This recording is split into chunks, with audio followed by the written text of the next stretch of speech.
سلام به تو فنلندی عزیزی که همراه ما هستی. پدر و مادر این داداش اسکلمون براش یک دختر خوشگل استخدام میکنن تا ترتیبش رو بده، ولی اون قبول نمیکنه. یعنی خود خری، نه اینکه مثل خری.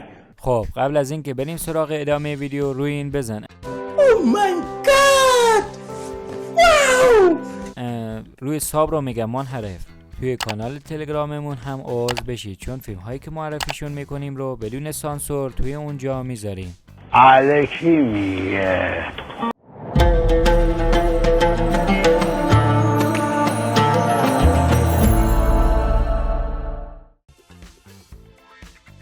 خب ابتدای فیلم با این عزیز دل یعنی مدی شروع میشه که جرثقیل اومده و میخواد ماشینش رو ببره. راننده جرثقیل انگاری دوست پسر سابق مدی بوده و مدی سعی میکنه تا اون رو راضی کنه تا ماشینش رو نبره، که یک دفعه یک نره خر از خونه مدی بیرون میاد و گرز رستمش نزدیک بخوره تو چش راننده جرثقیل، که مدی میگه این فامیلمونه، ولی این کسخل جان از پشت میاد و میگه یه راند دیگه بریم و همه چیز رو خراب میکنه. مدی مجبور میشه تا با اسکیت به سر کار بره. وقتی با دوستش نشسته، دوستش بهش میگه تا کی میخوای بدی، که مدی میگه توشه برو بشکونی. تو چیکار به این کارا داری، که دوستش میگه این کار رو ول کن و به کارت بچسب، ولی اگه میخوای این کار رو ادامه بدی یک پیشنهاد واسط دارم، یه آگهی هست، بیا ببین. در ازای این که با پسرشون بخوابی این ماشین رو بهت میدن. این داداشمون اسمش پرسی هستش که خیلی خرخونه و اصلا به دخترها فکر نمیکنه. این تو بچه جیب جور ناد این کار را میکنه.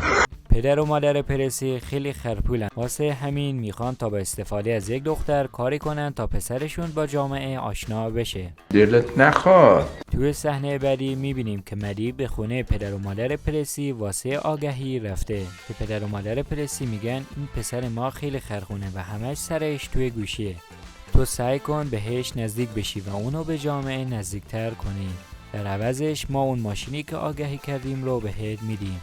مدی کارش رو شروع میکنه و به سر کار پرسی میره. پرسی هم توی یه مغازه سگ فروشی کار میکنه. مدی به بهونه خرید سگ پیش پرسی میره و همش واسش ناز و اشوه میاد. وقتی میخواد به خونه بره به پرسی میگه بیا تا تو رو هم برسونم، که پرسی میگه خیلی ممنون ولی من با دوچرخه‌ام. مدی هم تا این حرف رو میشنوه دوچرخه رو توی ماشین میذاره و پرسی رو هم سوار ماشین میکنه.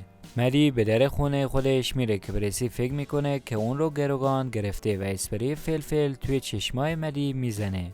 مدی از ماشین پیاده میشه و چشماش رو میشوره که پرسی میاد تا از اون معذرت خواهی کنه. مدی هم میگه من چرا باید بخوام که تو رو گروگان بگیرم، من چون تو خیلی جذاب بودی به اینجا آوردمت. پرسی هم با این حرف مدی خر میشه و اونها با هم دیگه قرار میذارن که فردا به کافه برن. فردا توی کافه مدی رو میبینین که منتظر پرسی هستش، که پرسی با یک استایل تخمی میاد.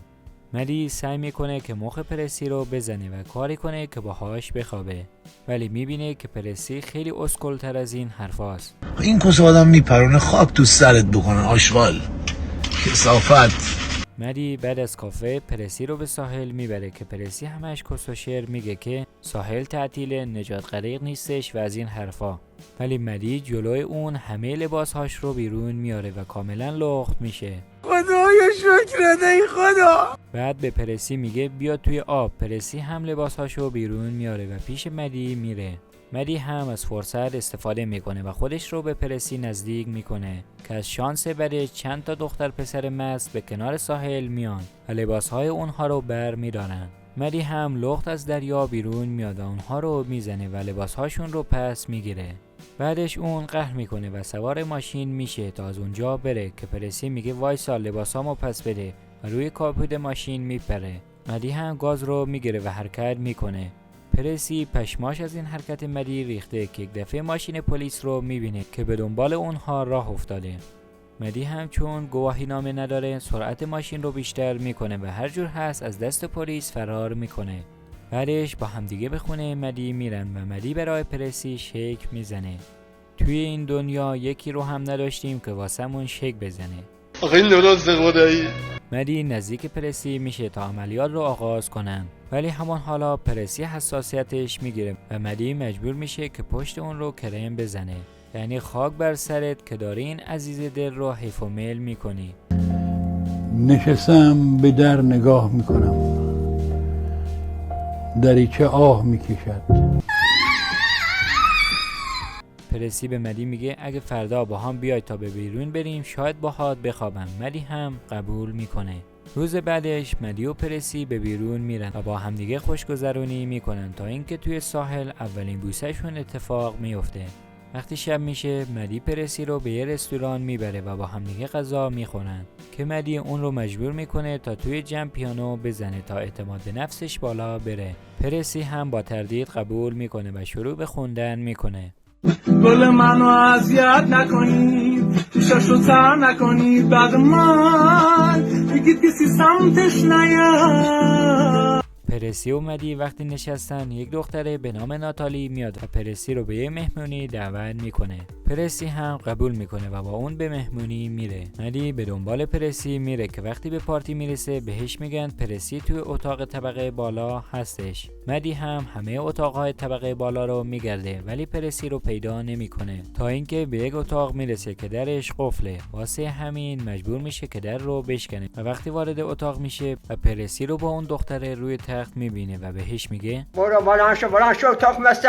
پرسی خیلی مسته و انگاری قرص خورده. مدی هم اون رو مجبور میکنه تا بالا بیاره و وقتی حالش خوب میشه اون رو به خونشون میبره. صبح پرسی به پدر و مادرش میگه من میخوام گواهینامه بگیرم تا راحت‌تر پیش دوست دخترم برم و میخوام دانشگاه رفتنم رو هم کنسل کنم چون میخوام با دوست دخترم باشم. پرسی میره تا توی ماشین باباش بنشینه تا رانندگی رو یاد بگیره. پدر و مادرش هم تا اینکه پرسی میره به مدی زنگ میزنن و میگن پاشو بیا گندی که زدی رو جمع کن. پرسی رو میبینیم که خیلی شوکه شده چون تلفن پدرش به بلوتوث ماشین وصل بوده و پرسی همه حرفای پدر و مادرش با مدی رو شنیده و میفهمه که مدی از طرف پدر و مادرش بوده. وقتی مدی میاد پرسی اون رو با پدر و مادرش آشنا میکنه ولی وقتی دارن غذا میخورن همش تیکه میندازه و میگه صداقت چیز خوبیه، باید همیشه راستگو باشی که پدرش میگه اصلا بیا پایین کسچه نگو سرمون درد گرفت بابا.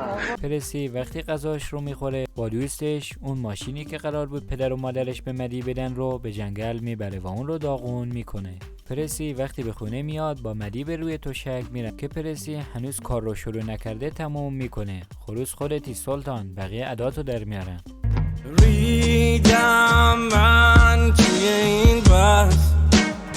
پرسی بعدش به مدی میگه من اون ماشینی که پدر و مادرم میخواستن به تو بدن رو داغون کردم چون به من دروغ گفتی. من فکر میکردم که واقعی دوستم داری. که مدی میگه آره من بهت دروغ گفتم ولی واقعی دوستت دارم. پرسی و مدی با همدیگه کاد میکنن که پرسی دچار افسردگی میشه و مدی هم ماشین داغونش رو تحویل میگیره. مدی چند روز بعد به دنبال پرسی میره تا از اون معذرت خواهی کنه ولی پرسی به اون توجهی نمیکنه و سوار ماشینش میشه. مدی هم روی کاپوت میپره و پایین نمیاد و پرسی هم حرکت میکنه که یک دفعه پرسی به یک منقل میزنه و پشت مدی آتیش میگیره و اون هل میشه و ماشینش رو توی دریا میندازه. بعدش پرسی و مدی با همدیگه آشتی میکنن و تصمیم میگیرن که دوستای هم باقی بمونن. مدی هم خونش رو به دوستش میفروشه تا از شهر بره. واسه همین به دنبال پرسی میره تا اون رو هم به دانشگاه برسونه. خب اینجاست که فیلم به پایان میرسه. به خاطر این عزیز دل هم ویدیو رو لایک کن و کانال رو سابسکرایب کن تا از ویدیوهای بعدی جا نمونی.